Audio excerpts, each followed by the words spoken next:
Saving Grace star Julia Montes recently celebrated her 30th birthday, marking another milestone in her life. This year, her birthday wishes were not for herself but for the people around her. Super blessed na po ako, parang galing sa lahat ng pinagpipray ko, more than yung binibigay ni Lord.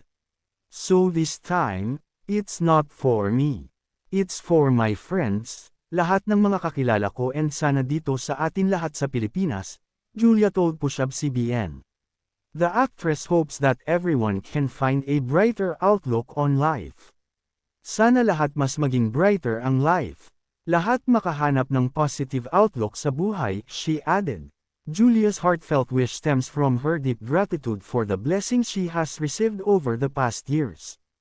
Kung ano man yung na-feel ko na blessing this year and from the past years na na-feel ko talaga yung gift ni Lord, sana ganoon din ang maramdaman ng bawat isa, yun ang birthday wish ko, ngayong 30th, she stated. Before her actual birthday in March, Julia spent quality time with her biological father, German national Martin Schnittke. She shared a sweet photo of them together on social media, captioning it with, "Pre-birthday with my Papa Heart #probinsya." Julia also took a moment to express her gratitude to her styling team and manager for their continued support as she embraced this new chapter in her life. Grateful at thriving at 30. Heart cheers to 30 and beyond.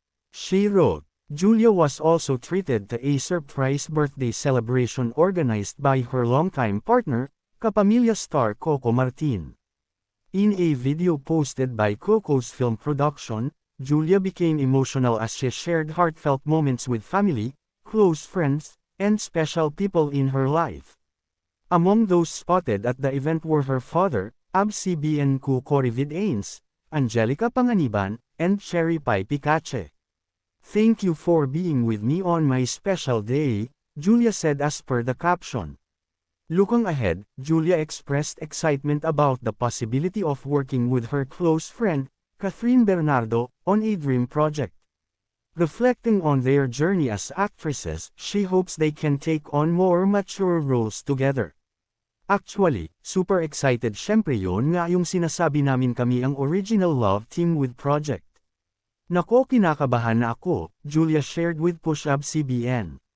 She also entertained the idea of playing a villain opposite Catherine, though she admitted it would be a challenge.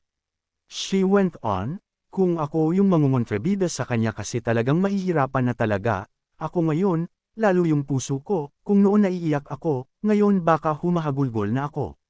Julia hopes that producers will pitch an exciting and surprising project for them, whether in a series or a film.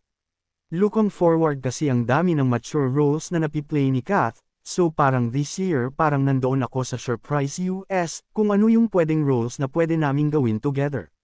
Kasi nga ang dami na naming pwedeng I-explore this time around than before. So looking forward sa project na yun and sana matuloy anytime soon, she continued. Aside from Saving Grace, Julia is working on 2 exciting projects that fans can look forward to this year. For the project naman, soon di pa namin pwedeng i-announce pero super dream project ko to. It's a film together with the big stars.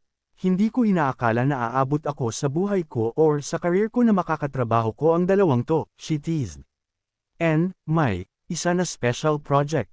Ito for sure mae-excite ang marami so abangan niyo po yan.